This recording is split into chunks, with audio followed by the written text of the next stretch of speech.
एक गाल पे चाटा पड़ेगा तो दूसरा गाल भी आगे नहीं करेंगे। हम उसके विरोध करने के, उसका प्रतिरोध करने के, उस क्रांति को कुचले जाने के लायक शक्ति अपनी बनाएंगे। हिंसा की बात तो हमने भी नहीं की, लेकिन उनका ये मानता फेबियनवाद एक विचारधारा है जो दरअसल उस जमाने में जो क्रांतिकारी विचारधारा पैदा हुई थी उससे डर कर कुछ बुद्धिजीवियों ने पैदा की थी। उन्होंने कहा नहीं, बराबरी तो होनी चाहिए, पूंजीवाद तो नहीं होना चाहिए, समाजवाद तो होना चाहिए, लेकिन इसके लिए संगठित होकर हथियार हाथ में लेकर क्रांति करने की कोई आवश्यकता नहीं है। अगर हम जनता में अभियान चलाएंगे, जो लोग जागृत हो जाएंगे तो अपने आप ये समाज परिवर्तित हो जाएगा। ये उनकी समझदारी थी। बाबा साहब की भी समझदारी यही थी, इसलिए उनके पूरे विमर्श की जो भाषा है वो फेबियनवाद की भाषा है। लोकतंत्र को मजबूत करो, वोट के जरिए बदलाव होगा, और जितना परसेंट हम हैं, जो काशीराम जी ने दोहराया फिर बाद में कहा कि उतना परसेंट की हकदारी हमारी, जितनी जिसकी संख्या बारी उतनी उसकी हिस्सेदारी। इस तरीके के नारे जो बाद में विकसित हुए वो उसी समझदारी का है कि हम दबाव बनाएंगे तो वो निकल आएगा। ये तो अपन लोग जानते हैं ना कि बिना क्रांति का कोई परिवर्तन होने वाला नहीं है। इसलिए बहुत बड़े विद्वान हुए।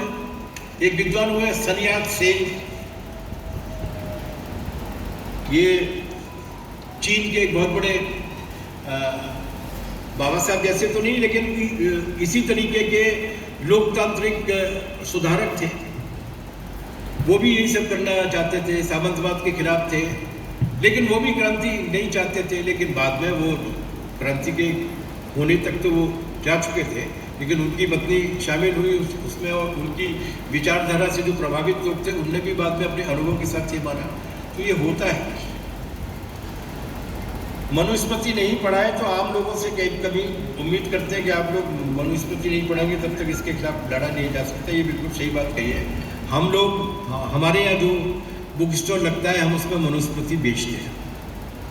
हम जब हायर लेवल के क्लासेज करते हैं तो लोगों से कहते हैं कि ये 4 किताबें खरीदना अनिवार्य है, उसमें एक मनुस्मृति भी होती है, और लोगों से कहते हैं कि इसको पढ़ो और इसके बारे में लोगों को समझाओ कि इसमें किस तरीके की बात कही है। एक और प्रश्न है कि हिंदुत्व की ठोस एवं खुली काट के लिए हमारा खुला स्लोगन या संबोधन क्या और कैसा हो? सारे संबोधन तो हमारे वैसे ही हैं। हम भारत की एकता की बात करते हैं, हम भारत जैसा है उसकी उसी तरीके की बात करते हैं। हमने एक बार नारा दिया था, तब पंजाब में अशांति थी, तब हम लोगों का नारा था SFI DFI सब में था वो, हिंदू राज खालिस्तान, एक रहेगा हिंदुस्तान। तो हमारे जो नारे हैं कि धर्म के आधार पर राष्ट्र नहीं चाहिए, हिंदुस्तान चाहिए, इस तरीके के नारे तो बहुत सारे हैं, इसलिए कोई एक नारा उसके लिए निकालने की कोई आवश्यकता नहीं है। ये जो हरियाणा में दलितों के बीच फूट डालने के लिए केवल दलितों के बीच थोड़ी है, वो तो 35 बनाम 1 का नारा तो 2 बार से खट्टर साहब दे ही रहे थे। जाट एक तरफ और 35 जातियाँ एक तरफ।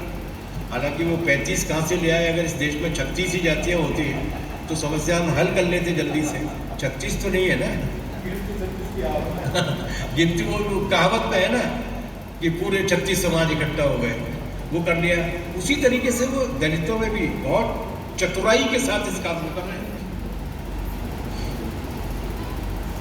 मल्लाहों को अलग से ले जाएंगे, निषादों को एक देवता पकड़ा देंगे, उस देवता के उद्घाटन के लिए किसी को भेज देंगे।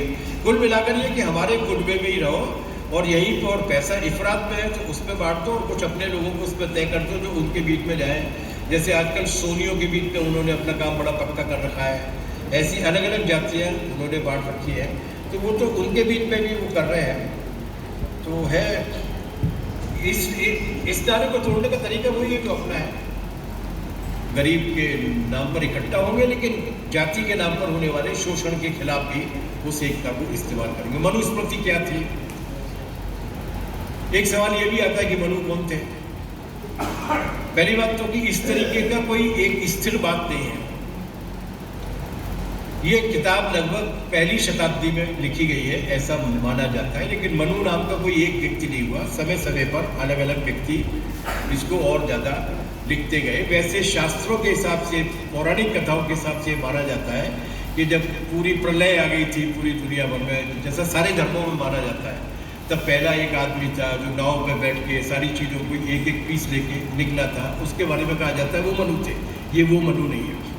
मनु और इड़ा, मनु और श्रद्धा वाले मनु नहीं है। ये मनु एक ऐसे विचारक रहे होंगे जिन्होंने राजाओं के राज को चलाने के लिए किस तरीके से नियम बनाए जाने चाहिए उसको सूत्रबद्ध किया।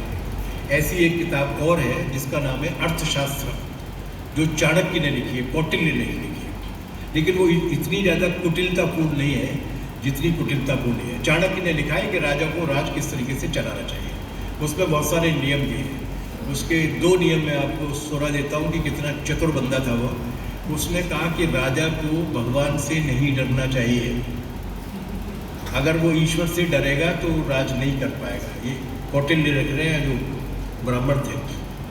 और उसी वाक्य में आगे लिख रहे हैं, लेकिन राजा को अपनी प्रजा को ईश्वर से डरा के रखना चाहिए, वरना वो राज नहीं कर पाएगा। इस तरीके के शास्त्र बनते थे जिसमें खुली खुली बात की जाती थी। चाणक्य एक जगह भी लिखते हैं कि राज खजाने में पैसा बना रहे, इसके लिए निश्चित समय समय पर राजा को अपने जासूसों के माध्यम से जनता के बीच में, प्रजा के बीच में ये अफवाह फैलानी चाहिए कि एक बड़ी आपदा आने वाली है। उसके लिए यज्ञ कराने होंगे, बड़े पैमाने पर कराने होंगे, और उस पर फिर पूरे देश पर, पूरी प्रजा पर टैक्स लगाकर पैसा इकट्ठा करना चाहिए और उसका 15-20% उस यज्ञ में खर्च करके बाकी राज खजाने में जमा कर लेना चाहिए। ऐसे फॉर्मूले देके गए हैं।